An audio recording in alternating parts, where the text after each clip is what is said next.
The non-fan can come in many categories, but for this video we'll keep it simple. One example are those who will buy into anything fed to them because it's popular, already something established with a pre-built fan base, and as long as the name is easily recognizable, they'll consume it regardless, paying no attention to the version that is being delivered to them, versus the actual fan who was there from the beginning or just has genuine interests who has standards for said property. But the former doesn't care for the quality or integrity of the property. All that matters is that they saw that movie too, or that they played this game as well, or that they read whatever it is also. The perceived status is more important of fitting in. Bandwagon trend hoppers acting like zombies, just going wherever the noise takes them. Essentially, they can be summed up in one word. We call you normies. They can lead to the deterioration, decay, and destruction of a property, but it's not necessarily intentional on their part, because the normie a lot of the times lack the self-awareness to realize they're contributing to the destruction.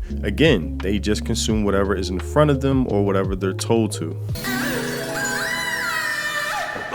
But there is another category of the non-fan, and in this one, they actually do contribute to destroying a property, but it is intentional. Purposefully looking to subvert it, strip out its perceived problematic elements, make a fuss, cause outrage to put pressure on the industry or creators of said thing to meet their demands of change. These types love to disguise themselves as true fans and are good at collecting normies to use them as pawns, or better described, useful idiots. They love to guilt trip, make accusations, deceive, whatever it takes to infiltrate industries to fulfill their agendas. They are an active poison to whatever property they attach themselves to. When it comes to anime, they can be seen constantly complaining about fan service, how anime portrays unrealistic standards, saying no women's breasts are that big. Really? God damn, Sheila! Then when called out or proved wrong, they move the goalpost saying grown women's breasts aren't that small, throwing the P word out like rice in a wedding. They can be heard stating there aren't enough women protagonists in anime. Then when you give them an infinite list, they always say it's not enough. Or again, move the goalpost saying, oh, we meant shonen, with the typical attempt to rid the male-led protagonist within a male-catered-to demographic, because anything that's male-led or male-dominated is evil to these types. And also, they like to play on the normies' sympathy, saying, all we want is more representation. What's wrong with that? Aren't these other so-called quote-unquote fans bigots for not wanting that? Wouldn't you agree? And like clockwork, the normies act like pawns and useful idiots on their behalf. One example of this is what happened recently at an anime con, of a non-fan using cosplay to disguise herself as an actual one, and in true activist fashion held up a sign saying lolicon equals the P word. And like many activists, they display true narcissism by virtue signaling, basically begging for attention like look at me, like a child caught in the mind phase. Me, mine. Leading to the ever-growing epidemic of those unable to separate reality from fiction, where these types are so shallow in their cause-seeking, desperate to find purpose in their lives. But if they really wanted to be brave, they would actually tackle real-life instances that deals with true victims of their so-called cause. But that would actually require real effort, so instead, they go after drawings, typical of these types. Message!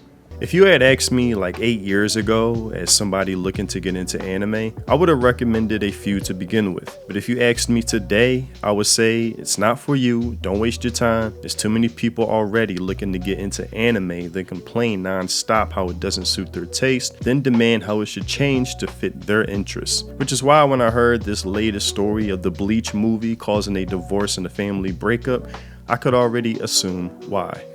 I don't blame Kubo, I should have known better, and it's not just his fault. My marriage has some underlying issues going into this. I read the manga, but it has been a while, so I thought my wife and kids would like to go see Bleach in theaters with me because I was so excited about it. First mistake, stop treating Bleach like it's a family movie, or really anime period. It's not Toy Story, The Incredibles, Aladdin, Hook, etc. Especially when you have those who are unfamiliar with anime, which is something niche to begin with. In my belief, is incompatible with the global audience. I didn't think the fan service was that bad. Second, fan service is never bad. It's only bad to Wait for it. non-fans, hence the term fan service.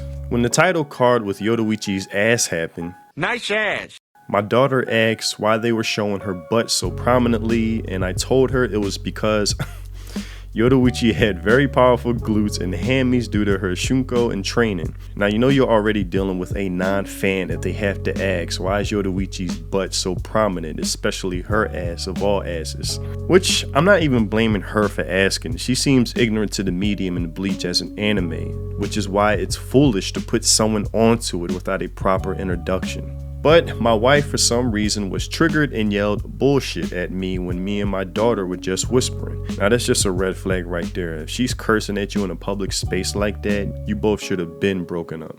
During the big fight with Yuhava and it showed Orihime's outfit, my wife just muttered unbelievable to herself and stormed out. Afterwards she called me an incel, wow, in front of our daughter, and this was just 2 days ago, and we have decided to file for divorce. I'm not mad at Bleach or Kubo, this has actually shown me her true colors and I am thankful. Again, like the person I've addressed earlier, we are in an age where fictional characters cause outrage more than murderers, R-worders, etc. This is what happens when you watch anime with non-fans, but as you said, at least the benefit of all of this was Kubo helping to end it sooner than later.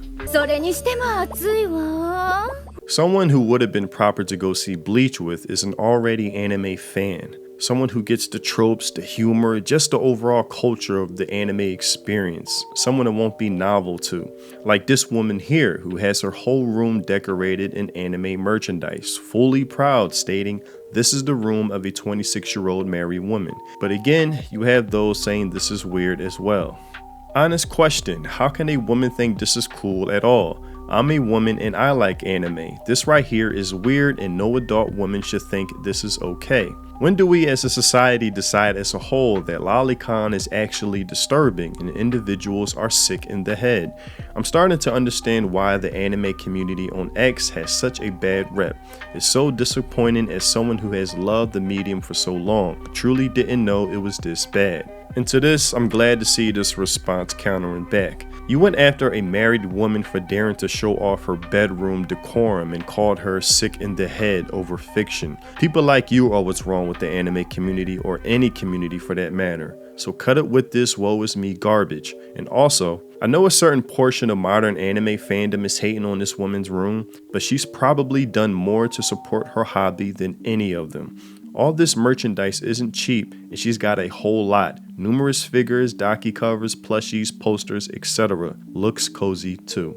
Which prompted me to also say, there are 3 things in life that are certain: death, taxes, and fictional characters causing outrage. Enjoy your hobby. But real quick, for this video, I decided to dedicate a sketch to the one and only Yoruichi, the beautiful, sexy, with as stated an ass so prominent that it causes divorces. Now, as I do view this better than my previous sketch of her from videos back, I'm still not fully satisfied with it again. I have to first buy a finer eraser that's been recommended to me on stream to get into those really tight spots, because it's very frustrating when I want to erase something but I end up erasing multiple things and having to start over, so that'll make the process much more easier. I also need to buy like those outliners for when you do just the outline of the character and you can just erase everything so I don't have to start over or be too careful when erasing, at least for these sketches, not really the ones I do daily for different characters. But yes, I made sure to get those heavies well pronounced. That's always priority for me. But I do have to work on coloring more and how to properly fade or shade better. Those stump tools, it's hard to be precise and not go over the lines when working on shading and coloring. So I think I'll have to buy smaller, finer ones, because as you can see, I was having a hard time with it. But it still looks good, especially compared to my earlier sketches you all haven't seen. Maybe I'll do a live stream in the future once I'm fully comfortable going through my sketchbooks and actually doing drawings live. I do want to start doing those, but I have to get better more. But like I said, it does look like her. It looks good and it captures her playful, seductive nature. But full body pic will come in the future once I learn how to draw the whole body. The heavies are just way too fun and distracting at the moment, but can you blame me? But as always, I appreciate the love. Now back to the video.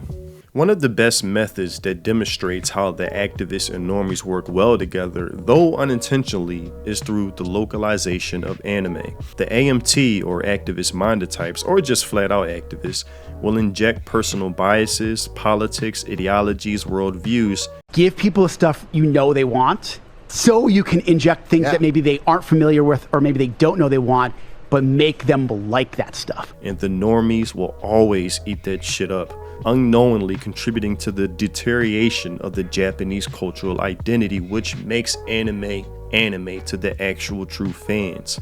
But if you are one of those true fans who point out the inaccuracies, unfaithful adaptations, the normies always work on the activists' behalf, accusing you of overreacting, being paranoid, or too rigid. Like if you criticize Western lingo being injected to dilute Japanese dialogue, the normie will say, well, it's meant to cater to a Western viewer, when actual fans don't want that. They want the true experience of the Japanese voice, not having their enjoyment being interrupted by some activist localizer egotistic tendency to channel their own politics through the translations. But in the end, the fan's perspective always gets drowned out, and this isn't even an anime. This is really for any medium, game, franchise, fandoms of all types.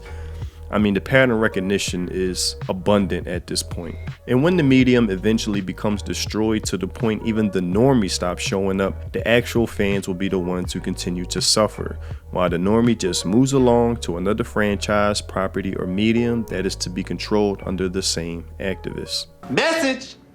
But that's all I have for this video. Tell me what you think in the comment section below. I do predict that anime within 7 to 10 years will go the way of Marvel, only catering to normies and activists, causing its own destruction. Then the normies, like I said, and activists will just go somewhere else, which today is anime from Marvel and DC. And when they finally leave, anime will be completely unrecognizable, left as a shell of what it once was and totally left dried up. Sort of resembling the nematodes behavior in SpongeBob.